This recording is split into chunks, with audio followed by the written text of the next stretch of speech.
À Paris, avenue de l'Opéra, cet homme n'attend personne. Il scrute les passants avec des idées bien arrêtées. C'est n'importe quoi. Vous habillez, regarde, c'est n'importe quoi. Montez. Regardez les gens habillés. Regardez, est-ce que vous trouvez que c'est bien habillé? C'est Paris? Ça ne vous plaît pas là? C'est pas moi que c'est plat, c'est à eux que ça plaît pas. C'est à tout le monde que ça plaît pas. C'est pas seulement à moi. Ça leur plaît s'ils sont habillés comme ça? Non, ils n'ont pas le choix. Ils n'ont pas le choix. Si ce monsieur, avec ses faux airs de Jean Gabin, se permet de critiquer, c'est qu'il compte bien changer la donne.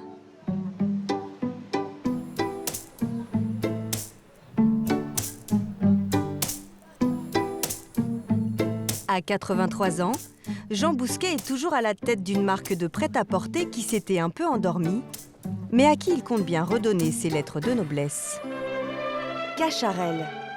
La marque est surtout connue pour son parfum, vendu en 40 ans à 120 millions d'exemplaires. Anaïs, Anaïs, le premier parfum de Cacharel. Elle est aussi entrée dans les mémoires avec le célèbre Loulou? Oui, c'est moi. Les plus jeunes ne le savent peut-être pas, mais Cacharel, c'est avant tout une marque de prêt-à-porter qui a révolutionné, avec ses fameux imprimés fleuris Liberty, le monde de la mode dans les années 60 et 70. Et c'est Jean Bousquet en personne qui les a lancés. Dans ses bureaux, il en a gardé quelques exemplaires. C'est ce qui a donné le marché mondial à Cacharel. Dans les années 70, tous les ans, nous faisions des millions de mètres par an de Liberty, quoi. Ça a été une inondation totale. Dès les années 60, la marque fait travailler plus de 1300 personnes dans le sud de la France. Elle produit 5 millions de pièces par an, vendues dans 50 pays. Le jeune tailleur originaire de Nîmes, ici en veste à carreaux, devient en moins de 10 ans un industriel incontournable. En 1983, à 51 ans, le chef d'entreprise se lance en politique. Il devient député et maire de Nîmes et va pendant 12 ans délaisser peu à peu son entreprise. Ça me prenait 12 heures par jour, déjà c'est pas grand-chose pour Cacharel. Il y a eu un petit passage à vide qui était tenu par Anaïs Anaïs qui a explosé, heureusement. Mais le prêt-à-porter qui avait été un peu délaissé. Pour relancer sa marque un peu tombée dans l'oubli, il en confie la gestion à un industriel italien. Celui-ci repositionne Cacharel sur le segment du luxe. Mais les ventes ne suivent pas et les pertes financières s'élèvent à plusieurs millions d'euros. Alors, fin 2012, Jean Bousquet se sépare des Italiens et décide de reprendre son entreprise en main. À 80 ans, il se lance un nouveau défi. Oui, il n'y a pas que des fleurs. Faire refleurir la marque qu'il a créée en 62 en misant sur ce qui a fait son succès, le prêt-à-porter féminin dans l'air du temps. Aujourd'hui, il faut repartir sur l'attente d'aujourd'hui. Elle n'est pas forcément, si vous voulez, l'attente d'hier, quoi. Non, ça, il faut faire très attention. Jean Bousquet n'est pas le seul à vouloir redonner vie à une marque endormie.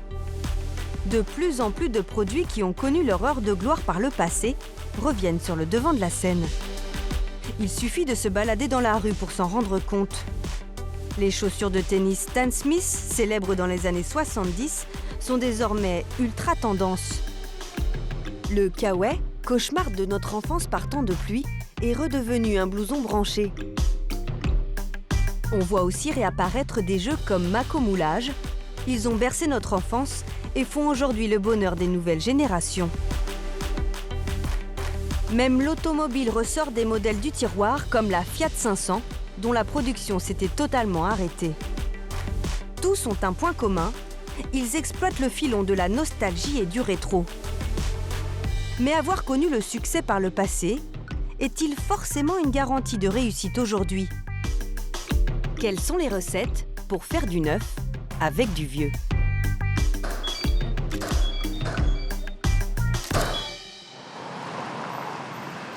Pour faire renaître l'esprit d'antan, Cacharel mise sur la jeune génération de créateurs. Elsa Knafo, 25 ans à peine, est arrivée dans la maison il y a 2 mois. Après une courte mais solide expérience professionnelle chez le couturier anglais Alexander McQueen, Je trouvais ça sympa d'avoir peut-être un bimatière ou un bicouleur. la voici en charge de la future collection Cacharel. La cliente, elle va pas savoir comment le porter, ça. Et c'est ça qui est assez difficile. C'est un gros enjeu de comprendre la marque, de garder les codes, mais aussi de proposer quelque chose de nouveau. Le patron lui a donné carte blanche. Enfin, presque. Ah bah. Merci, oh là là. Car Jean Bousquet n'est jamais bien loin. Aujourd'hui, c'est l'essayage hebdomadaire des prototypes pour la future collection. Et la jeune styliste redoute le regard du père fondateur sur son travail. Ça met un peu la pression ? Oui, un peu, oui. Ça met un peu la pression parce que c'est pas facile. Donc on appréhende toujours un peu sa réaction, mais c'est le but, enfin c'est le jeu. Voilà. Bon, alors là, c'était pour faire un essai dans ce tissu qu'on a sélectionné. Moi, je trouve que le tissu fait un peu d'âme, non? Oui. Dans un tissu plus souple, déjà, ça changerait Oui, tout. oui. Visiblement, le créateur a toujours son mot à dire. Mais il sait que pour séduire les nouvelles générations, il doit s'appuyer sur les compétences de celle qui a l'âge d'être sa petite fille. Pourquoi vous avez pris Elsa pour créer la collection qui a 25 ans? Vous êtes trop jeune, 25 ans, vous vous sentez Je ne pense capable ou pas? Oui, je me sens capable. J'ai eu l'impression qu'elle était capable. Voilà. Je suis très confiance à elle dès le départ. Ça marche pas mal. Ah oui, elle est bien. Très bien. Ah, ça va être très beau. Oui, je pense que ça sera très joli comme ça. 2 ans après avoir initié la relance, ce nouvel esprit Cacharel commence à séduire les spécialistes de la mode. Astrid Faguet travaille pour les pages mode d'un magazine hebdomadaire. Aujourd'hui, pour une séance photo, elle a choisi des chemisiers de différents couturiers. Et il y en a un qu'elle affectionne particulièrement. C'est quoi cette chemise? Alors cette chemise, c'est une chemise Cacharel. Voilà, qui est en organza, en imprimé fleuri. On reconnaît complètement la griffe parce que c'est romantique, on reconnaît les fleurs, le Liberty. Mais c'est vrai que c'est revisité de façon assez contemporaine, je dirais. Parce que déjà, rien qu'au niveau des matières, voilà, c'est assez... on reste pas dans un coton basique. Là, c'est un organza de soie, donc on sent qu'il y a du travail, quoi. Astrid est persuadée que la marque va réussir son retour. À tel point que la journaliste de mode parie sur son potentiel commercial. Elle a prévu de publier la photo de ce chemisier au printemps 2016. C'est toujours compliqué de dire combien de temps ça va durer et si on arrive toujours à prendre le virage des nouveautés. Mais en tout cas, là, je trouve que ça fonctionne bien. Si le monde de la mode semble convaincu, reste à reconquérir une clientèle qui s'est détournée de la marque, à l'image luxueuse et au prix trop élevé. Pour Jean Bousquet, il faut repositionner Cacharel sur ce qui a fait son succès, le prêt-à-porter. Super. Pour cela, il n'a pas d'autre solution que de diminuer les tarifs de 30%. Alors, comme beaucoup de ses concurrents, il a envoyé ses équipes de production chercher de bons prix, en Bulgarie. Dans la région industrielle de Roussé, Gérard Autin, responsable de la production pour la marque, vient régulièrement de Paris pour vérifier la qualité du travail directement dans l'usine. Ça y est, ça a démarré. On a mis en production là, ce modèle 233. Ah ouais, 233. Ouais. Il travaille avec Christophe Cassou. La suite du modèle est en coupe. Ce Français est spécialisé dans la fabrication de vêtements pour différentes marques de textiles en Bulgarie.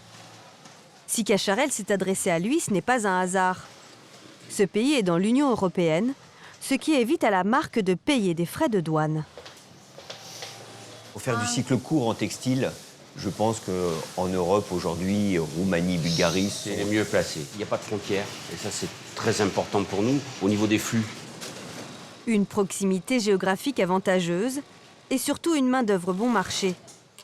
En Bulgarie, les salaires y sont les plus bas d'Europe. Ici, le revenu minimum est de 160 € par mois, près de 9 fois moins qu'en France. L'objectif de la marque, c'est de proposer un beau produit avec des belles matières, des belles finitions, mais à un prix abordable. Si on veut, après être compétitif au niveau du prix de vente, on est bien obligé de chercher un coût de revient acceptable, voilà. Malgré la baisse des coûts de production, les vêtements Cacharel ne sont pas à la portée de toutes les bourses. Cette robe, par exemple, se vend tout de même 290 €. Le dernier ingrédient pour s'assurer un retour gagnant, c'est de cibler la bonne clientèle en choisissant avec soin son réseau de distribution. Il y a 3 mois, la marque s'est offert une place de choix au cœur du temple du shopping parisien. La directrice commerciale n'est pas peu fière de nous montrer ce tout nouveau point de vente. Alors, comme vous pouvez le voir, on bénéficie d'un emplacement premium, juste en sortie d'escalator, avec une vue directe sur la magnifique coupole Art Nouveau des Galeries Lafayette. Voilà, ça fait partie en tout cas du programme de relance de la marque. Une stratégie qui permet au moins à la marque de renouer avec les clientes historiques. Ah, il y a trop de Cacharel. Très beau. Ça coûte combien là? 300 et quelque chose. C'est cher? Pour moi, oui. Pour moi, oui. Mais Cacharel, ça sera toujours Cacharel. En 2 ans, la marque a multiplié par 5 le nombre de points de vente dans le monde. Début 2016, elle devrait ouvrir 2 boutiques dans la capitale et espère ainsi tripler son chiffre d'affaires d'ici 3 ans. Pour relancer une marque, il ne faut pas forcément être à la tête d'un ancien empire. Tout le monde peut réveiller de belles endormies. Il suffit d'une bonne idée et d'un peu de culot.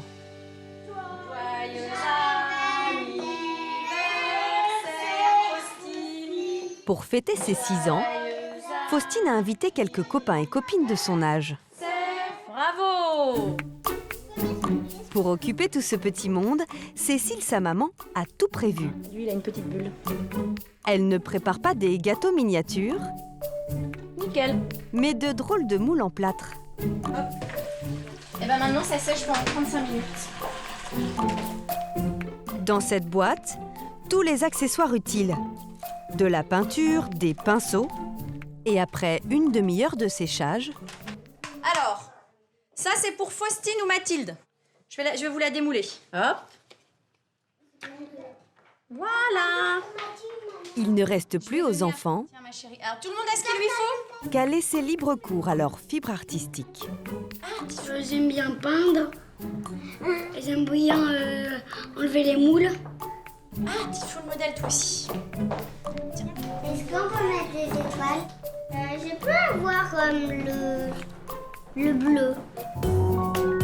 Les enfants sont très fiers de leur petit personnage en plâtre, barbouillé avec application. Ce que ces artistes en herbe ne savent peut-être pas, c'est qu'ils ont entre les mains un jeu qui renaît de ses cendres. Avec Mako Moulage, on fabrique ses héros, on les peint, et ça fait plaisir aux copains. Mako Moulage Poterie. Le jeu a connu son heure de gloire à l'aube des années 80, mais avec l'engouement pour les jeux vidéo, il est tombé en désuétude jusqu'à totalement disparaître des rayons. L'année dernière, après plus de 20 ans d'absence, il a été relancé grâce à la ténacité d'une femme. À Boulogne-Billancourt, en banlieue parisienne, Salut les petits choux. cette mère de famille de 38 ans a eu une idée de génie. Salut mon cœur. Remettre au goût du jour le macomoulage. Il y a 2 ans, Agnès Bechet a quitté un bon poste dans une grande agence de communication pour se lancer seule dans l'aventure. Alors là, on est dans mon bureau, on n'est plus à la maison, on est dans mon espace Mako, un petit espace qui est, j'ai le droit à 3/4 de la bibliothèque, et puis mon petit espace travail avec mon petit bazar. À l'époque, on lui demande d'effectuer une recherche sur les marques mythiques oubliées. Sur les forums, elle trouve des pépites. On voit des dessins animés extraordinaires avec Belle et Sébastien, Booba, que j'avais oublié, le petit ourson. Là, on a Tang, dont tout le monde se souvient. Et un jeu disparu va attirer son attention, Mako Moulage. Je me suis aperçue que c'était une marque pour laquelle les gens avaient un affectif très important. C'est-à-dire que Mako Moulage, c'était non seulement un jeu qu'ils avaient eu dans leur enfance, mais aussi plein de souvenirs. C'est une sorte de Madeleine de Proust de leur enfance. Agnès sent qu'elle tient un bon filon. Pour conforter son intuition, elle réalise une étude de marché sur un panel de 350 personnes. Les résultats sont encourageants. Les gens se souvenaient à 75% de Mako Moulage. Ils y avaient joué dans leur enfance. Et si Mako Moulage était de nouveau dans les rayons l'année prochaine, est-ce que les gens rachèteraient? Et les gens achèteraient à 80%. La décision est prise. C'est parti. Agnès démissionne et monte son entreprise pour relancer le jeu de son enfance. Premier obstacle, elle doit racheter la marque, car elle n'est pas libre de droit. Fondée dans les années 60 par un Français, Mako a été vendu à Ravensburger, une grande société de jeux allemande. Et même s'il n'est plus en vente, il lui appartient toujours. Pour trouver un accord avec la multinationale, la jeune chef d'entreprise se tourne alors vers une avocate spécialisée dans la propriété intellectuelle, Boriana Gimberto. Est-ce que je vous laisse un exemplaire ou je le garde? Qu'est-ce que vous voulez faire? Je veux bien en garder un. L'avocate éclaire alors Agnès sur les subtilités du droit des marques. Une marque est déposée pour une durée de vie de 10 ans, renouvelable indéfiniment. Si pendant 5 ans, le titulaire ne l'exploite pas, une personne extérieure peut engager ce qu'on appelle une procédure en déchéance auprès d'un tribunal pour pouvoir l'utiliser. On considère que ça reste quand même raisonnable. Si au bout de 5 ans, quelqu'un qui a déposé un nom, un titre de marque, ne l'a pas utilisé ou au moins n'a pas fait les démarches nécessaires pour lancer son exploitation, ça paraît aussi logique que pour d'autres concurrents puissent utiliser cette dénomination. Toujours dans cette optique de vie d'une marque. La marque a une vie et si personne n'en fait rien, il y a un moment, oui, il faut qu'elle puisse exister ailleurs. Agnès engage alors une procédure en déchéance pour récupérer la marque auprès de l'entreprise allemande qui ne l'exploite plus depuis le début des années 90. Un projet qu'elle va porter pendant de longs mois. Entre le moment où j'ai écrit mon premier courrier et le moment où on a signé le protocole, il s'est passé 9 mois. 9 mois, voilà, 9 mois comme un petit bébé Mako. Et pendant de nombreux mois, j'en parlais à personne parce que je voulais pas que ça se sache et j'avais toujours cette trouille de me dire mais quelqu'un va me prendre la marque. Vous voyez, hein. À terme, ils finissent par trouver un accord. Elle a acheté cette marque. Elle achète la marque et son logo à l'effigie d'un petit lémurien pour moins de 20 000 €. Pour son avocate, sa cliente s'en est plutôt bien sortie. Et une marque exploitée mondialement, surtout si elle a une certaine notoriété, ça peut aller très très loin. Ça peut valoir des centaines, voire des millions d'euros. Une fois la marque en poche, bonne journée. Bonne journée. Reste maintenant à relancer la machine de production. Entre ses économies et des prêts bancaires, elle rassemble 150 000 €. Agnès veut faire du Made in France. Elle contacte alors différentes entreprises un peu partout sur le territoire pour fabriquer le nouveau jeu. En Dordogne, elle fait affaire il y a 1 an avec Alain Dousseau. Bonjour Alain. Vous allez bien? Bien. Ça va. Agnès s'est adressée à lui car il gère une PME de composants plastiques. Son entreprise fabrique certains éléments à l'intérieur de la boîte, mais il n'est pas le seul. Car le Mako Moulage version 2015 est à 85% français.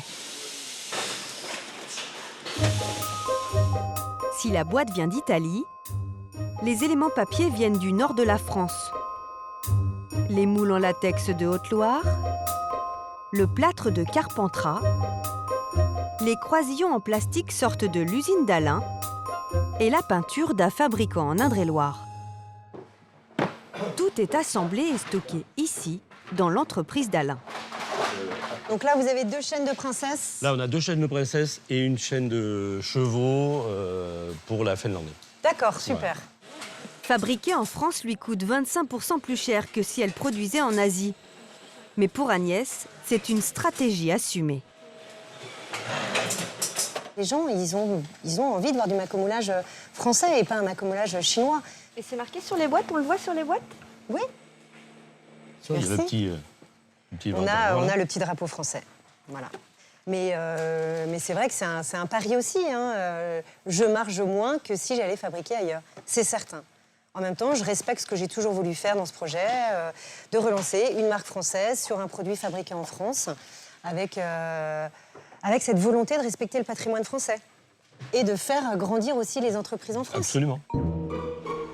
Grâce à Mako, Alain a pu créer 2 emplois à plein temps et 5 emplois saisonniers. Maintenant, avec ses coûts de production plus onéreux, elle n'a plus d'alternative, elle doit vendre le plus possible. Pour cela, Agnès va faire jouer toute son expérience dans le marketing. Dans l'une des plus grandes enseignes de jouets de la capitale, elle a négocié un petit bout de vitrine. Une visibilité encore inespérée l'année dernière. C'est super émouvant parce que Mako, c'est encore une toute petite société. Je trouve ça génial de pouvoir être dans un grand magasin, un grand magasin de jouets avec tous mes produits, les nouveautés. C'est génial. Si elle a pu obtenir cet emplacement, c'est aussi parce que ses produits se vendent bien. En un an, en France, elle est passée de 35 000 à près de 100 000 boîtes écoulées. La meilleure vente, ça reste quand même les chevaux et la ferme. En magasin, Agnès a aussi dû rogner sur ses marges pour conserver un prix attractif au milieu des autres jeux créatifs. Le chef de rayon le sait bien, les clients ne sont pas prêts à dépasser une certaine somme. On est sur du moins 30 €, donc là aussi on a un prix qui est très compétitif. Des prix raisonnables et surtout un facteur nostalgie qui séduit les jeunes parents. Ce qui fait vendre, c'est le nom, c'est Macomoulage, parce que ce sont les mamans 30-40 ans qui ont connu, qui ont joué, les papas aussi, hein. Donc qui achètent ça pour leurs enfants. C'est tout le principe de la renaissance d'une marque, c'est de s'appuyer sur le passé, s'appuyer sur la force de la marque et de la notoriété qu'elle a auprès des parents, aujourd'hui parents, des enfants d'hier. Et tout l'enjeu, c'est de faire revivre cette marque et de la faire renaître, version Mako 2015, pour plaire aux enfants. On a tout l'assortiment. Et les enfants d'aujourd'hui, ce qu'ils aiment, ce sont les super-héros. Agnès a donc passé un contrat de licence avec la Warner pour associer sa marque aux personnages les plus populaires. Je donne une partie de mon chiffre d'affaires par rapport aux ventes que je réalise sur Batman et Superman. C'est entre 7 et 15% selon que le dessin animé passe à la télé ou à une sortie cinéma ou qu'il y a un gros événement qui va se passer. Donc forcément, la licence coûtera plus cher. Et on va verser plus de royalties à l'ayant droit. Donc il faut trouver l'alliance entre les licences qui me coûtent pas trop cher et en même temps qui sont suffisamment belles et suffisamment attractives pour l'enfant pour que ça puisse fonctionner. En un an, Agnès a plus que doublé son chiffre d'affaires. Depuis 3 mois, elle se verse un salaire et compte bien embaucher une personne pour l'aider l'année prochaine. Si elle a relancé son jouet quasiment à l'identique, d'autres industriels ont compris qu'en réveillant des souvenirs endormis, ils pouvaient transformer un produit populaire en produit de luxe.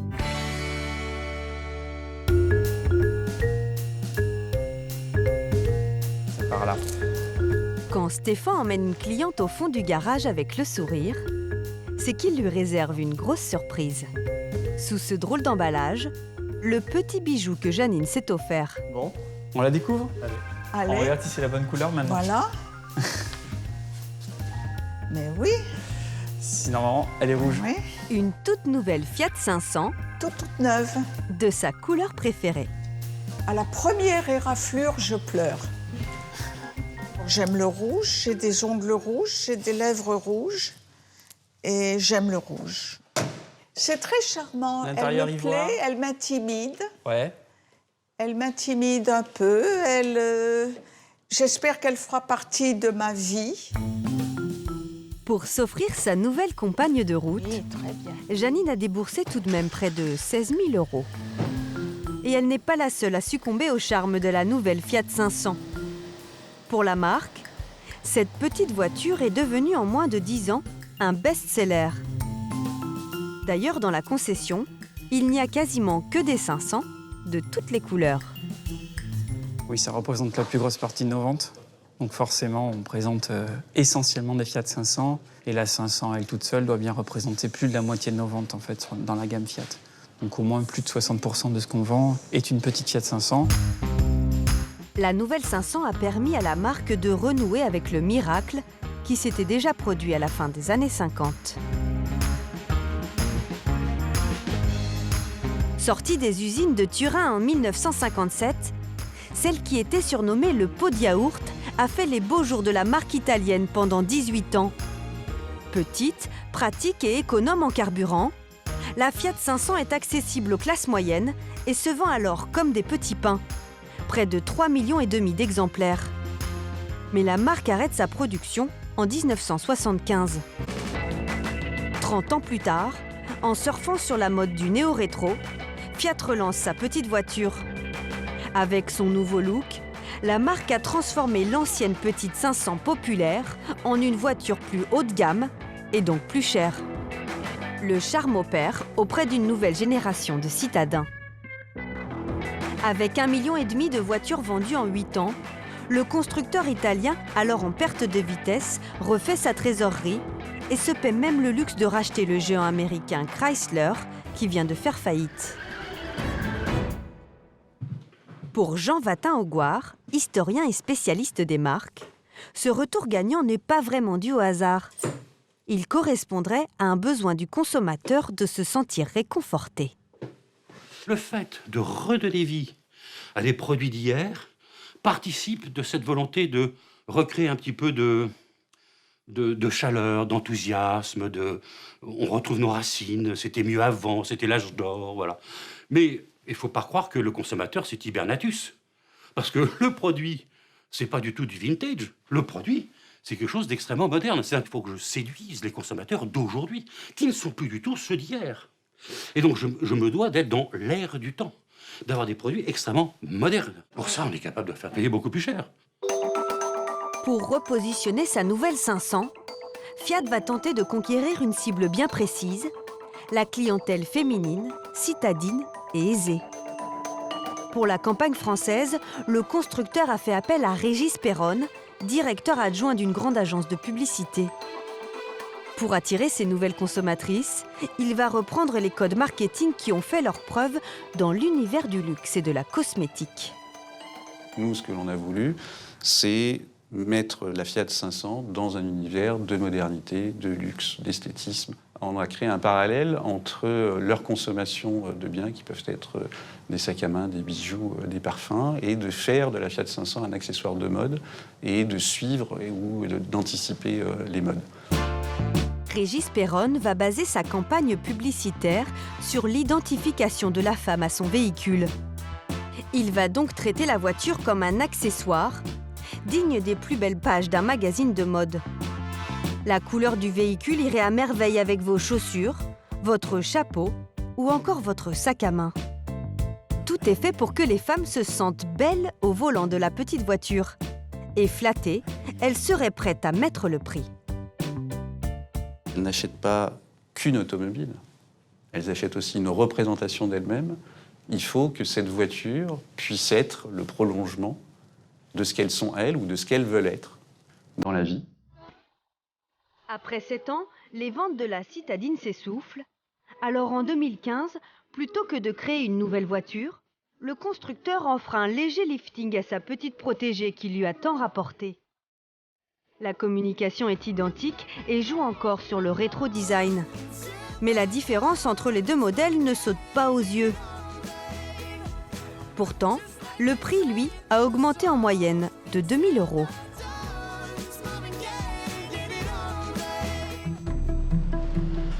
Une poule aux œufs d'or que le groupe exploite au maximum. Pour séduire une clientèle élargie, Fiat 500 est devenue aujourd'hui une gamme de 3 véhicules. Aux côtés de la petite citadine, 2 grandes sœurs, plus volumineuses, sont apparues.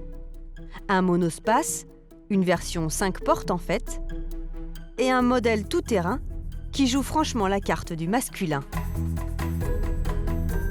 La 500 est devenue une marque au cœur de la marque, qui représente en France aujourd'hui 75% des ventes du groupe automobile, 25% de plus que dans toute l'Europe.